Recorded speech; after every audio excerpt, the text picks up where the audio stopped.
Chapter 8, Oklahoma. One day, Fritz told me that Leroy McGurk was having some trouble with his territory, which consisted of Louisiana, Oklahoma, Arkansas, and Missouri. Apparently, the trips were so ungodly long that he couldn't get any quality talent to go there.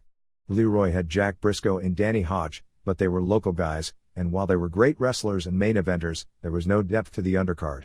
Fritz told me that he, Bill Watts, and Vern Gagne were going into business with Leroy in order to help him out.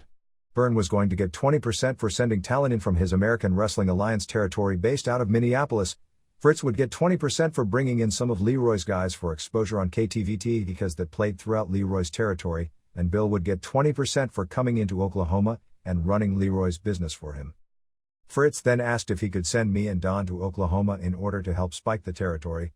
KTVT aired throughout the Southwest, and since fans in Leroy's cities had seen us on TV but never had a chance to see us live, the spoiler and I would be entering as headliners. Don and I felt it was the right move, and we happily obliged to go to Oklahoma. When we arrived in Oklahoma, I met Bill Watts, who was booking the territory. Now, Bill wasn't the recklessly maniacal tyrant that everyone makes him out to be. He would only become a tyrant when someone on his crew did not give 100%, if someone tried to take advantage of his business, or if one of his wrestlers got out of line. Yes, he would scream and holler, but he never yelled at me. We didn't have that type of relationship, nor did he have that type of relationship with Don. In all our time together, Bill and I never had a crossword. I really got to know Bill Watts well, and we became very good friends. Both of us wanted to make as much money as we could, and since Bill could sense that I had a good eye for talent, I became his unofficial assistant, or as he put it, his creative consultant and confidant. I spent a lot of time with him helping decide on talent, keeping in mind that they would have to drive 3,000 miles a week, and we also came up with different ways to present matches. One program that we came up with was the spoiler against Danny Hodge. Even though I had never met Danny Hodge, I knew of his reputation, and it was that of a tough, scary guy. When it was time for me to promote the first match between him and the spoiler, I went out on a live interview and said that Danny was so punchy that when his alarm clock goes off in the morning, he starts hitting his wife.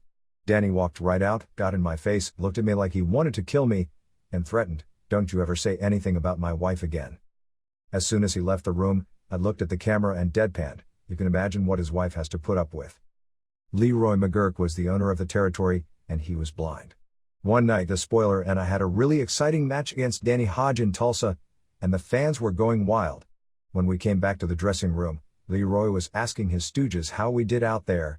I interrupted them as they were answering, and asked him, "Leroy, how do you think we did out there?" "I'm blind," he yelled like I didn't know. Given the crowd reaction, there was no way he couldn't tell that we just did phenomenally well, so I pointed out, "Yeah, but you're not deaf, are you?" Ox Baker was wrestling in Oklahoma at the time. I had known Ox since my days in Amarillo, and I think the world of him. You wouldn't know it by the image he projects, but he's amazingly light on his feet on the dance floor. He's a dancing fool.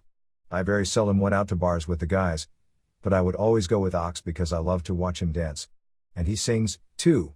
Any hit ballad of the day, he would have it down pat and could sing it. He sang to me on more than one occasion. Even though he was a fun guy to be with, Ox was awkward in the ring, and his opponent really had to work around him. Every time Bill Watts would work with him, he would come back to the dressing room and angrily ask Ox if he was ever going to learn how to work.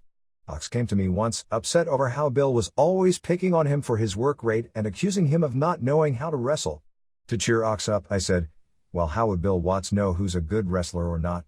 He can't work." Later that week, Bill and Ox wrestled again, and when Bill came into the dressing room, he said, "I'm giving up on you, Ox.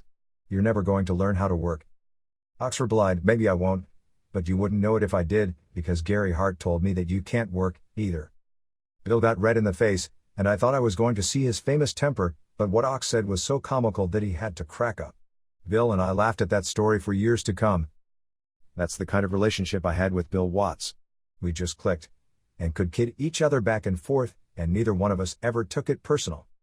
After getting situated in Oklahoma, I began to think about other wrestlers I could bring in to manage and develop. I thought about Dusty Rhodes and Dick Murdoch, and how they just had a good run together in Kansas City as the Texas Outlaws. Since I knew the both of them so well, I felt that if I could manage them, I could take them to the next level. I met with Bill and presented my idea of managing Rhodes and Murdoch, explaining how they were young guys with great potential, and if I could be at ringside with them night after night, I could develop them and tutor them on how to have a main event style match. Needless to say, Bill loved the idea, but before I could make my move and recruit them, Fritz von Erich called me. He said that Jim Barnett was interested in bringing me and the spoiler into Australia for a 3-month tour, and asked if I was interested. Don and I had talked it over, and felt that it would be a good move on our part.